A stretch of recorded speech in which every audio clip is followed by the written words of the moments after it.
The movie starts with a team of U.S. Navy SEALs on a mission to rescue a CIA operative who has been captured by the Syrian military. However, once they successfully extract the agent, their leader, John Kelly, makes a shocking discovery: they are not in Syria as they had been led to believe, but in Russia.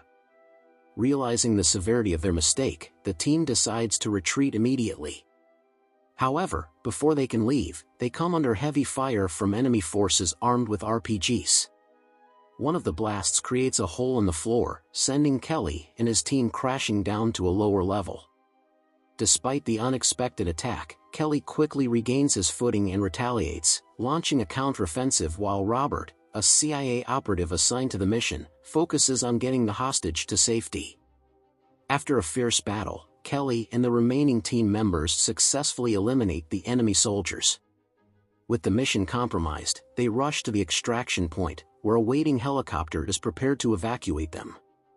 However, Kelly is enraged, believing that Robert had deceived them into launching an assault on a Russian military base. Robert, on the other hand, insists that he was unaware of the real location and denies any involvement in misleading them. 3 months later, Kelly has retired from military service and is adjusting to civilian life, focusing on spending time with his pregnant wife, Pam. One day, while visiting a friend, Kelly shares stories about his new job as a security guard, discussing his transition from his previous life as a soldier. Meanwhile, one of Kelly's former teammates, who was part of the rescue mission in Syria, is spending a quiet evening with his family. However, tragedy strikes when he steps outside to take out the trash. He is suddenly hit by a speeding vehicle and dies instantly, with his daughter witnessing the horrifying event. Soon after, Kelly's other teammates who had been involved in the secret operation in Syria also become targets, systematically hunted down and assassinated by a mysterious group of killers.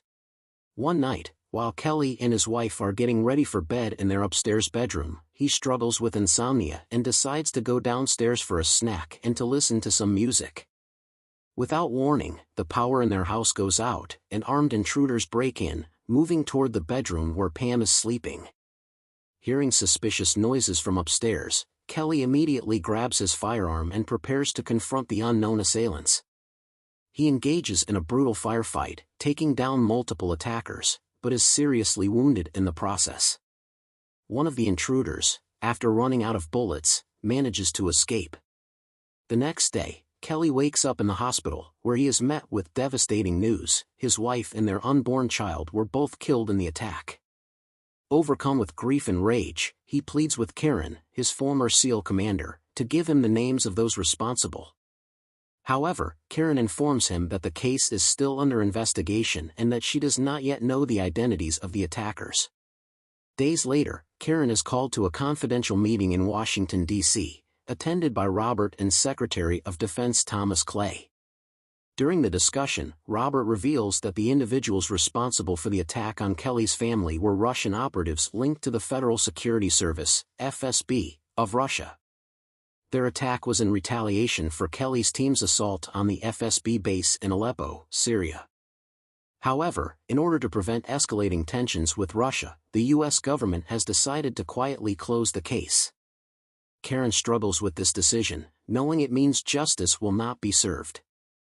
Meanwhile, Kelly, determined to uncover the truth, continues his physical rehabilitation through intense training. One day, Karen discreetly provides him with files suggesting that a passport forger named Andrew may have helped the Russian operatives infiltrate the United States. That night, after a rigorous training session, Kelly returns home and drowns his sorrows in alcohol before setting out to find Andrew. Upon locating him, Kelly pretends to be drunk to get close, then follows him to his car. At the right moment, Kelly rams his own vehicle into Andrew's, trapping him between a truck and another car to prevent his escape. Setting Andrew's car on fire, Kelly forces his way through the flames, holding him at gunpoint. He demands to know who orchestrated the attack on his family. Despite Andrew's initial resistance, Kelly shoots him in the leg to force him to talk. In pain, Andrew finally confesses a name: Viktor Rykov. Meanwhile, Kelly's attack on Andrew escalates tensions between the United States and Russia, fueling speculation that the two nations may be on the brink of a new Cold War. Kelly is later imprisoned for his actions, but while behind bars, he is visited by Karen. During their meeting, Kelly expresses his unwavering determination to find and kill his wife's murderer. Soon after, he is forcefully taken from his cell by prison guards, but he resists and fights back, eventually seizing control of the situation. Later, he is summoned to a meeting with Clay, who presents him with a series of photos. When Kelly identifies Viktor Rykov, Robert confirms that Rykov is a former Spetsnaz officer turned Russian spy, long pursued by the CIA but never captured. Intelligence suggests that Rykov is hiding in Murmansk, Russia. Wanting revenge, Kelly offers to assist in capturing him. Clay hesitates but ultimately agrees, on the condition that Kelly returns to prison after the mission. Kelly, Karen, and a CIA team board a plane toward Russia, but before they can reach their destination, their aircraft is ambushed by Russian fighter jets. The attack sets the wings ablaze, forcing the plane to crash into the Barents Sea. Kelly and his team manage to escape the sinking wreckage and board a boat, making their way toward Russia. At their safe house, Kelly begins to suspect Robert of betraying them, as he was not on the flight. His doubts grow stronger when they discover that the Russians seem to be aware of their presence.